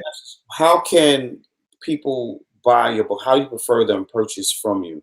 Do you have a website or something, or anywhere particularly you want them to go, so I can type that in and we can leave that up on the screen? Well, what they need to do is to go to my email and email me that they want to purchase the book, and I'll send them my Cash App information. What's your email? So I can put on srainb242@gmail.com. srain, B is the letter B as in boy? Yeah, B as in boy. Okay. So it's actually my first initial, my middle name, and my last initial, srainb. Okay. 242@gmail.com. 214? No, 242. 242 at Gmail. Okay. At Gmail. So if they email me and say, I heard you on Coach Job's show, and I want this is going to be a special. Everyone from this show that buys a book from me will get the next copy for half price of Darkman Blues, An Interview with Love. Wow. It's already written.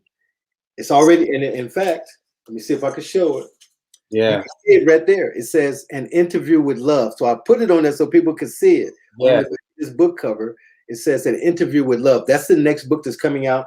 And it could be coming out at any time because I could put it out because I got 5 books I need to put out this year. So that book will be coming right out. You get that book for $10 if you buy this book from me. Because normally my books, when they go to Amazon, they sell for $20. Yeah. And then after a certain amount of time, a couple of years go by, I may lower the price to 12 or 10.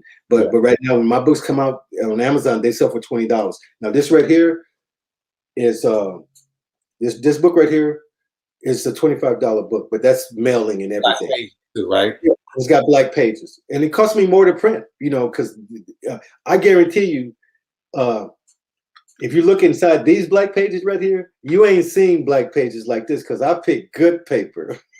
so like, no, this paper it's got to be. And the book, it looks small, but it's actually thicker than the other books that has 100 pages. Oh wow! Because of the paper quality. Yeah. You know, it's like if I had to use this for a weapon, I could cut you with this. That's how good the paper is. I love it. There, like I said, man, like there's always, like, just from the first time I got you on to interview with you and talk with you, there is everybody has their own vibe, right? But there's a vibe that you carry that I love it, bro. I appreciate it so much. I was like, that's why I said when that book comes, let me know. We're gonna do a special, and I thank you. Yeah, because I definitely wanted to be a part of it. And introduce some people who may not have met you before to get a chance to experience it and stuff like that. So we got about 20 minutes, bro. So you can share whatever you want to share or speak whatever you want to share with the folks, man. Let's do that in the next 20 minutes before we wrap up. Just anything you want to deliver or give them so that they know. But the floor is yours. Okay, so I'm going to recite a poem from this book, actually, because I'm going to recite one that I didn't send to you. Okay. It's called Blueprint. Blueprint. Okay. It says, we all took an oath to defend it, enlisting in the armed services to protect it from foreign and domestic terrorists, and yet we opened the doors and evil came knocking. We closed our eyes, watched it grow while some pledged their lives to it, thinking it was a better choice, even though the truth of it spoke out, showing the hate, and yet we go on without checking it. Clearly, it's a white lash, not wanting to label it for what it truly is. Now, I wrote that 3 years ago, and you see what those white folks did at the Capitol building, right? The building. That was about them, but I wrote it 3 years ago. Wow. Yeah. All right. So truth be told, and it's like I kind of, because I'm a history person, and I see the truth coming out. Yeah. You want to be free?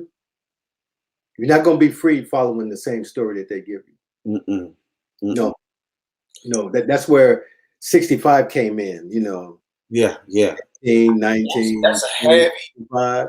That concept is heavy in itself. Oh yeah, and so only I think about maybe a little over 100 people got a chance to get that free book, because 100 people paid me $40 for 4 books. Right. That was the deal, because that was a sweet deal, because those books sold for $20 a piece on Amazon, but you got all 4 plus 1 free for $40. Yeah, that's a sweet deal. That was a sweet deal. That was a sweet deal. But you had to buy all 4 to get that price. Yeah. And people were buying them. Oh shit! I know I would have. Yeah, I definitely would have doing it. You know what I mean? So that was over 300 plus poems in those 4 books, because each one of those books had 101 pages. They were the same size. I framed them. I don't have them here at this new place, but I couldn't get them because I left them at my mother's, and I went by the other day, and I was gonna grab some of those framed books, and she said, where you going with my stuff? You take my stuff out of here. Listen, you're not getting that stuff no time soon, bro. No, and I'm not getting it back. It's because I was gonna frame this book's get framed, and if you look on my IG page, you'll see the other 2 that are framed in a silver frame. This one's getting framed in a silver frame, and if you go in my office, it's like I have an office here where I work and where I can come in and just write poetry. I used to have a bunch of computers on my desk. Now I'm singular to my laptop and my desktop. And so then I'm working up, bring up a bunch of different projects at one time, and I type in them depending on how I feel. Mm-hmm. And so I've got some new things that I'm working on. I'm gonna get back into the project that I was working on, even though I lost half of it, Voices Without Names. Bro, and don't talk about that, because listen, I lost my whole Can I Poem For You book. Yeah. Book. Yeah. Most of it rewritten over, but it's not the same. In fact, I start writing something and I don't know what I called it, because I don't remember, because I haven't been into it like I wanted to. Mm-hmm. So I kind of missed out. And so I'm kind of like, I'm going to start something new. I have a whole new vibe going on right now. And it's going to be totally different than anything that you've heard. So when you hear a new piece, if I recite in fact, I won't recite it unless I'm on your show or AJ's show, because I think it's going to be more than me just spinning. And I haven't been on any other shows since my last venture with, I did a show a week or so ago, Therapeutic Thursdays or something it was, and I was the feature, and that was cool. It was long, and then when I go to a show, I just don't click on, and then after I spit, get off. I listen to the whole show. Yeah, I want to check out the whole thing. Yeah. Speaking of which, are you doing an interview with AJ as well? Yes, on Monday. It's going to be dope. So I'm going to send him the same collection that I sent you, so he could check those out. Cool. And then that's it. So this piece here, I know you read it, but it's called This Must End. And this is one of the pieces that I'm going to be adding to, because I have other pieces that I'm going to put together, because this piece is not even 30 seconds long. And so what I do is, when I used to I used to recite the short poems, and they say, that's it. And I'm like, yeah, I'm done. It's like, but I need to go on. And then one of my friends told me, he says, put a bunch of those pieces together so you can get your 5 minutes on the mic, because they wouldn't let me get 5 minutes. Oh, someone says, is your journey to your legacy? Oh, question. Okay. Yes. Yes. I do have a legacy, and I will continue to write it. That legacy, so that when I'm no longer here, my voices will be heard. Yeah. For the few people who are buying, say that's thing that we don't have right now is name recognition.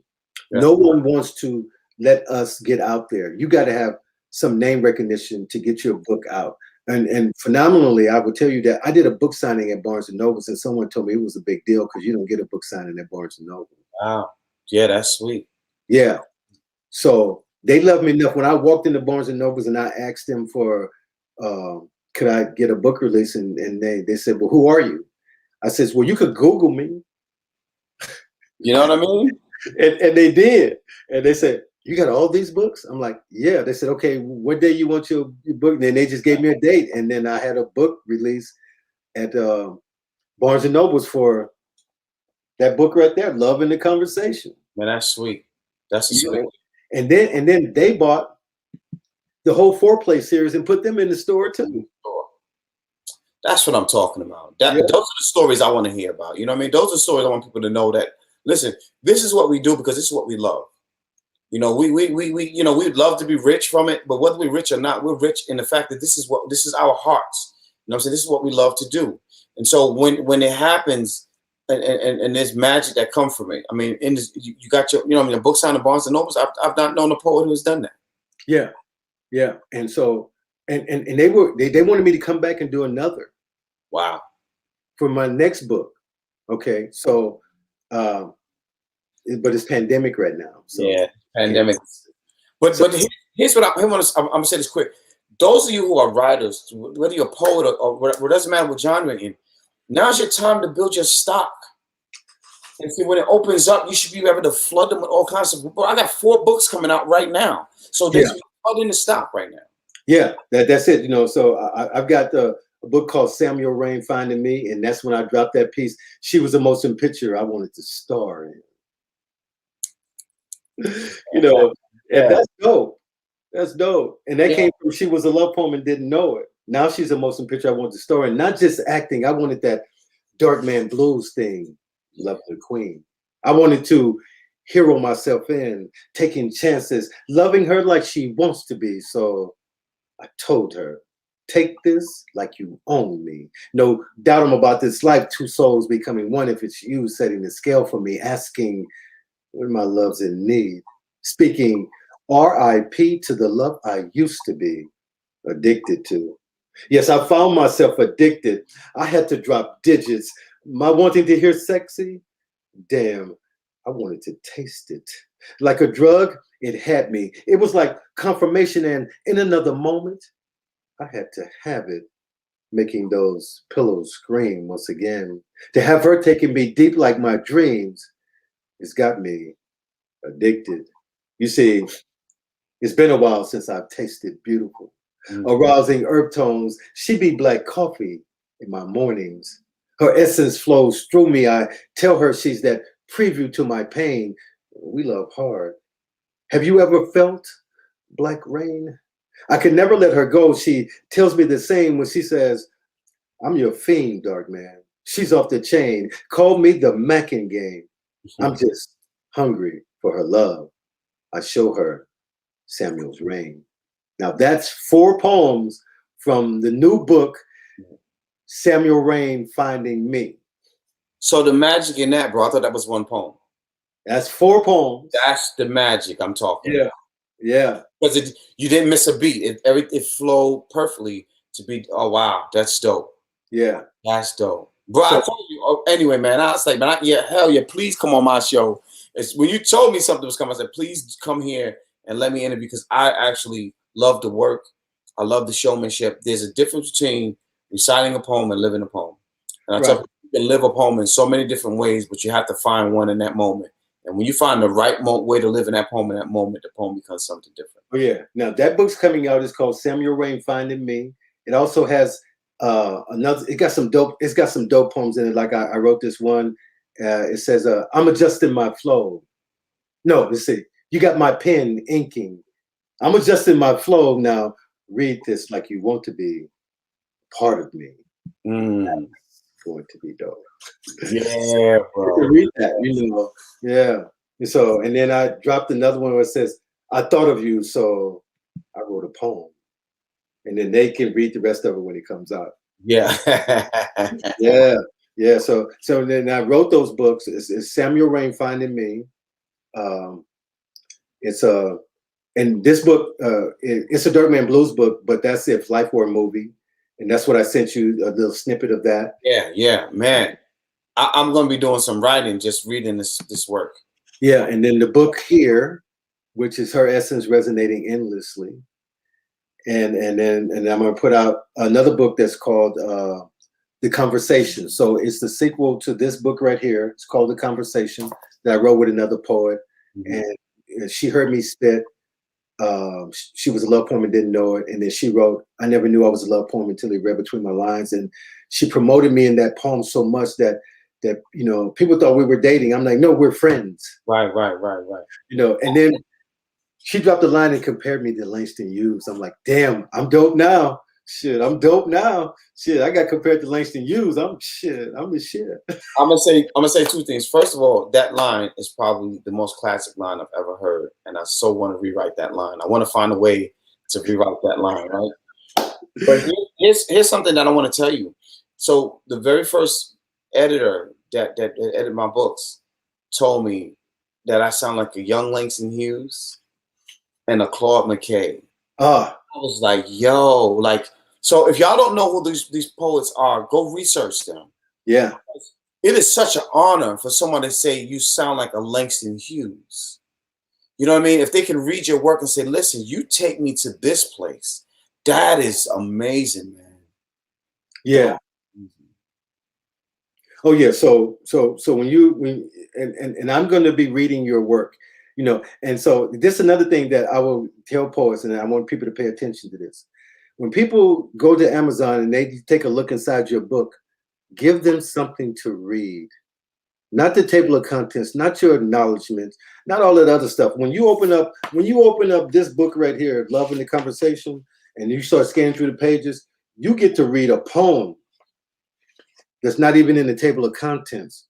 You get to read about 4 or 5 poems that's not in the table of contents. Mm-hmm. So they get to see that because they get to open up the first 5 or 6 or 7 pages of your book.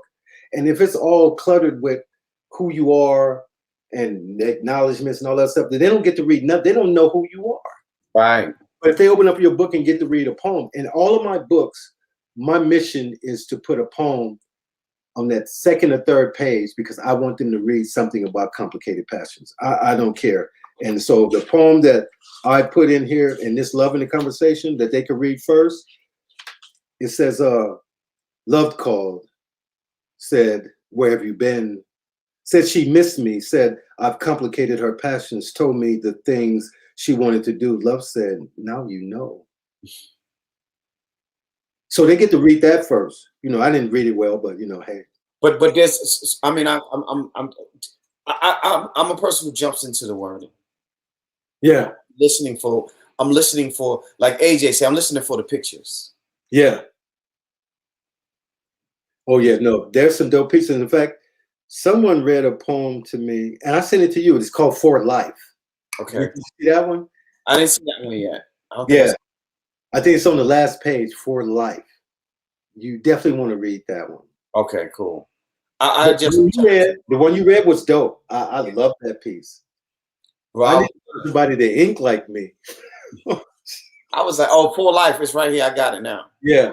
Yeah. Now, see, when you read that one, so someone recited that, they did a good job on it, you know, on that show I was on. And so there's a show that comes on Wednesday, and I told the gentleman that I was going to come on and recite some poems from Love in the Conversation, because he read a few of them, you know, but like I said, before I read your work, I read your poem 10 to 15, 20 times. I want it to be in me. Yeah. When I flow it, it's dope. And then they could say, and then I'll tell them that was written by Josh Smalls. you know, so and I do that when I recite other people's poetry, I give them their due and let them know that this poem came from this book and I recited it from that poet. Yeah. Yep, I'm going to be on this guy's show, I think. No, I don't know. I'm going to be on somebody's show Wednesday. Yep. I appreciate you, Captivating Angel of Passion. Thank you so much. Thank all of y'all for tuning in. We got about 5 minutes left. I'm just sitting here with my man Samuel Rain, talking about the Dark Man Blues series. If you have yet to listen, but go back and watch the whole video over, and just be ready to get a book. He's offering a special. If you email him, say that you got it from this book, from this live, you can get a special on the books that's coming that he's got for sale. You got to say that you've been on this live. So do that. Reach out. The brother is deep. Yeah. I love it, man. The passion is there. I'm overwhelmed. I can't wait. I got other poems that I need to read from him. I'm very excited about those too. Yeah. So when they get this book right here, John Bowl, you're gonna flip it over, and you're gonna see a book that says An Interview with Love. That's not out yet, but it's coming out. It's coming out. And whoever buys this book from this show will get that book for $10. That book right there, An Interview with Love, gonna sell for the same thing as this one, but you get it for 10. For 10. Yeah. Brother, there's some magic in the works, man. I really appreciate it. I'm glad you was able to make it. That's the main thing. Yeah. And I sorry about the technical difficulties early, but we made it. And I absolutely loved every bit of it, man. I can't wait to go back and rewatch it. I watched the video we did last time, the one we did. Yeah. I rewatched that too. I like to watch that over. There is I have an honor for the work. You know, I love your work. I love your pen game. It's really, and what I appreciate it. There's no other than Samuel Benjamin. Yeah. There's no other Dark Man. Nobody does poetry like you do, brother. Nobody sounds like you. Right. That I appreciate even more. Oh, yeah. Now, I was told that in 2007 by a songwriter. He says, you have a niche that no one else has. Yeah. And then I had an elderly person tell me the same thing. This dude is dope. He's 77 years old. He looks 50. And he said, you write music. Yeah. You know, so I'm like, okay. He says, just don't listen to anybody tell you otherwise. I want to write love poems after I listen to you do poems. You know what I mean? Yeah. That's the inspiration I want. Not just inspired to write, but I want to write what you just gave. Right. You know what I mean? And I think that's what makes it different. When you can reach someone, they're like, listen, no, I can write this, but I want to write that. I mean, I enjoyed that enough that I want that to come out of me. And that's the level of respect I have for me. I so appreciate it. Really do. Thank you. I do appreciate it. Do I got time to do one little snippet? Yeah, one more. You can do one more and then we out. Yeah. Okay. So check this out. After what was that? She was a love poem and didn't know it, and I never knew I was a love poem until read between my lines. She said she never knew she was a love poem until I read between her lines. Now she knows I would read her because it felt good discovering myself. True story, this past forgotten, these ancient memories feeding my soul. I wanted more and she was giving. Now I can't remember the next line. That's terrible, isn't it? Oh, okay, here we go. Inviting me like home, she shared her emotions, leaving echoes on wall paintings. I spoke her name. She's Dark Girl Magic. It wasn't her appearance I fell into thinking this what makes me. She was that dare I needed, I had to. She spoke her mind and I don't mind the inner beauty moves me. I could taste the hunger. After all, she's temptation. If only she knew my emotions. Dark girl, I'll be loving you like a blind man would do. Every line curves too while painting my imagination. You see, I close my eyes when I hold you. My wanting embrace, discovering the goddess of my temptation. Let me caress you in anticipation of your desire. Know this, as I trace you to wet, picture this silhouette matching every part of you, like the wind finger painting my affection, your body becoming my canvas, from thought to perfection, as I love the skin you're in. And that's that flow, you know, how you can do things different, you know. I'm not snapping right now, baby. I got to put the clap on that one. I'm not snapping. Thank you. I do appreciate it. You know, I've been looking forward to being on this show with you since you asked me to come on, and I'm like, I got to do this show. And I'm telling everybody, I can't do no other shows until I've done this show, you know, and I don't know how long we'll be on. And so if you got a show coming on, I might not be able to make it. Well, listen, the honor was definitely mine. I appreciate you. If you're in the feeds, you're on the live, definitely check my brother out. If you get on, you can't find him, holla at me. I'll put you in touch with him. Make sure you cop the book. Make sure you get ready. Listen, bro, it don't get no better than that. And what a way to end the show, man. It was amazing. I appreciate you. I love you. I salute you. And it's been amazing. I look forward to working with you, you know, so I'm excited about that. I've been talking about it to my friends. I'm about to work with this dope poet from the East Coast, and we're going to get it in, you know. Oh, listen, bro, we got plenty of work to do because like what I said, when we talked about, I'm so ready for that. And I'm working on some things to set that up because I want to try to bring you to this side. I want to bring you here. And so when COVID and stuff starts to lighten up, I'll have some access to some things over in the summer. It might be a little easier this summer. We might be a little more open. And if some things can happen, I'm definitely trying to bring you right now, top to get you and AJ are the two poets I'm trying to bring to the East Coast. Yeah. If I can get both of y'all together, forget about it. I'll shut some stuff down. The whole city. Yeah, I definitely heard that. Yeah, but we'll work on it, man. But anyway, y'all, we appreciate y'all. Thank y'all for tuning in. I will catch y'all next time on the next pop-up. Y'all know what it is. Y'all stay blessed. Y'all stay in love. Y'all stay encouraged. But more importantly, stay together. Peace and love. All right. Hold on